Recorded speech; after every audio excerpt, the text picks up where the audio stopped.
साथियों नमस्कार, मैं प्रमोद कुमार आपका स्वागत करता हूं एक और नई वीडियो में।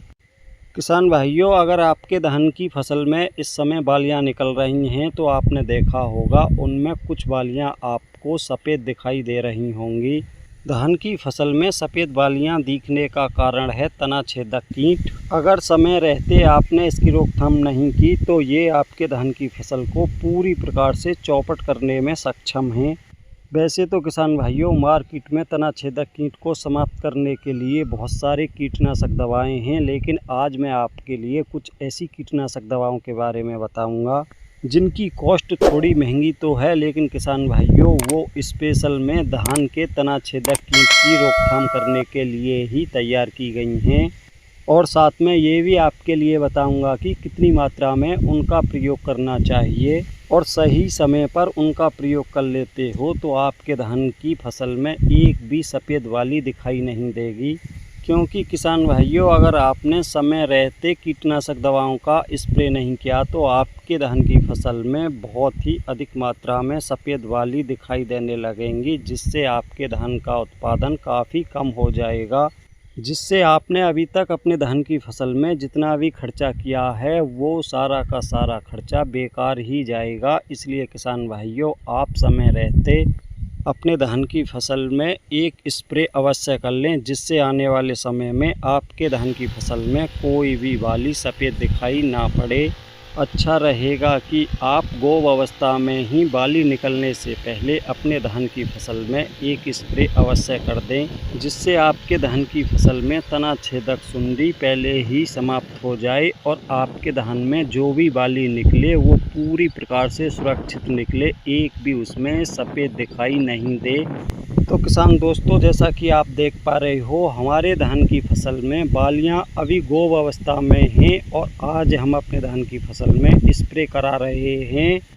तो भाइयों, गोब अवस्था में कौन सी स्प्रे करानी चाहिए, स्प्रे में क्या क्या कीटनाशक के साथ और भी कुछ मिलाना चाहिए, ये सब आपके लिए बताऊंगा और इसका क्या फ़ायदा होता है सारी जानकारी देने की कोशिश करूंगा। आप वीडियो में अंत तक बने रहें।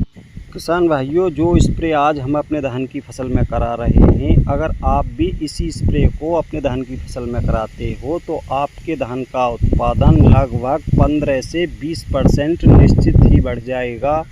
तो किसान भाइयों, अब देर ना करते हुए मैं आपके लिए दिखाता हूं कि हम गोब अवस्था में किस किस चीज़ की अपने धानों में स्प्रे करा रहे हैं।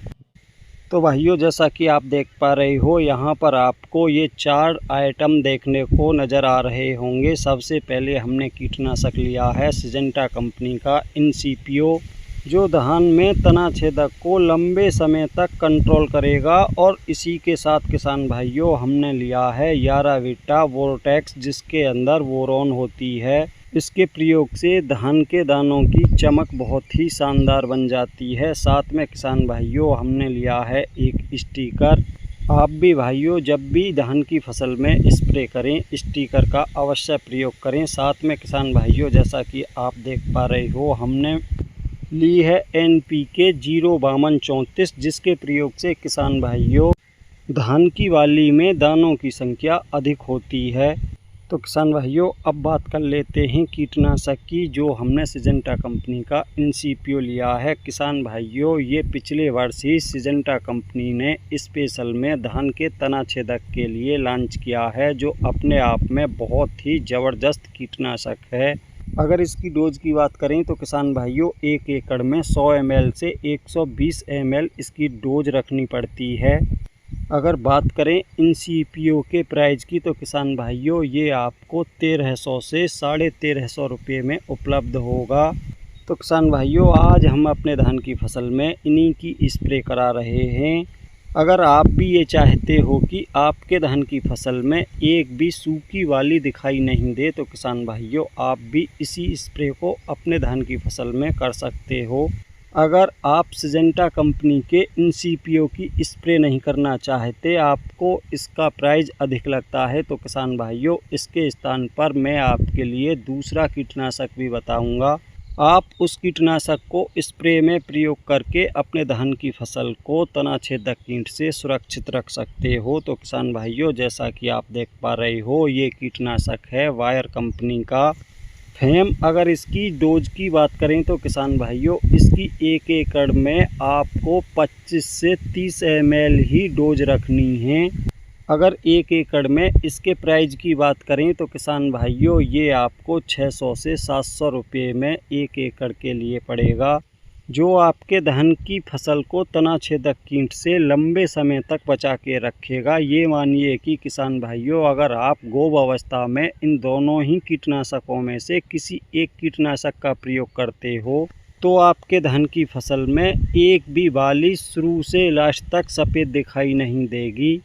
अब बात कर लेते हैं किसान भाइयों, अगर आपके धान की फसल में बालियां निकल आई हैं और कुछ इस प्रकार से सूखी हुई बालियां दिखाई दे रही हैं, तो उस समय पर आपको क्या स्प्रे करना चाहिए जिससे आपकी जो बाली सूख गई हैं सिर्फ वही सूखी हुई दिखाई दें और नई बाली नहीं सूखें। तो उसके लिए किसान भाइयों, आप इन दोनों ही कीटनाशकों में से किसी एक कीटनाशक का प्रयोग कर सकते हो और मात्रा वही लेनी है। इन सीपीओ की मात्रा आपको 100 से 120 ml रखनी है और बायर के फेम की मात्रा आपको यहाँ पर 30 ml से 35 ml रखनी है और उस स्प्रे में आपको NPK 0050 का प्रयोग करना है। अगर बालियाँ निकल आई हैं तो किसान भाइयों, आप 05234 का स्प्रे नहीं करें और ना ही आप उसमें बोरोन का प्रयोग करें।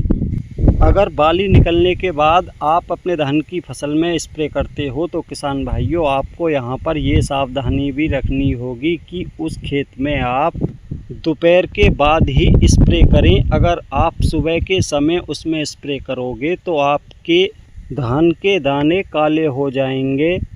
और स्प्रे करते समय आप इस चीज़ का विशेष करके ध्यान रखें, चाहे आपके खेत में बाली निकल आई हैं या निकलने से पहले आप स्प्रे कर रहे हो, पानी की मात्रा आपको 180 लीटर के आसपास रखनी है। बहुत सारे किसान भाई 1 एकड़ में 150 लीटर पानी की मात्रा रखते हैं, जिससे किसान भाइयों थोड़ा नुकसान होने का खतरा बना रहता है। किसान भाइयों, अगर आपको धान की फसल से जुड़ी किसी भी प्रकार की जानकारी चाहिए तो आप कमेंट अवश्य करें, आपको सही और पूरी जानकारी देने की कोशिश करूंगा।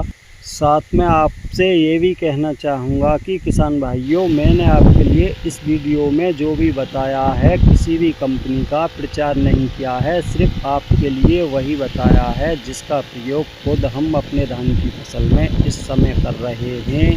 क्योंकि आप में से बहुत सारे किसान भाई ये कमेंट करते हैं कि आप कंपनी का प्रमोशन कर रहे हो, तो किसान भाइयों ऐसा कुछ नहीं है। जो हम अपने खेतों में प्रयोग करते हैं आपको सिर्फ वही जानकारी देने की कोशिश करता हूं, अलग से कुछ भी नहीं।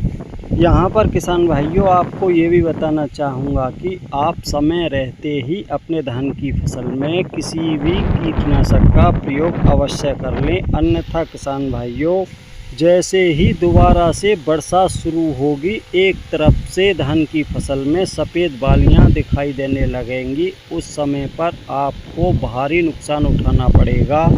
क्योंकि धान में बालियां निकलने के बाद जब भी पहली बरसात होगी उस समय पर तना छेदक कीट बहुत ही अधिक मात्रा में नुकसान पहुंचाएगा।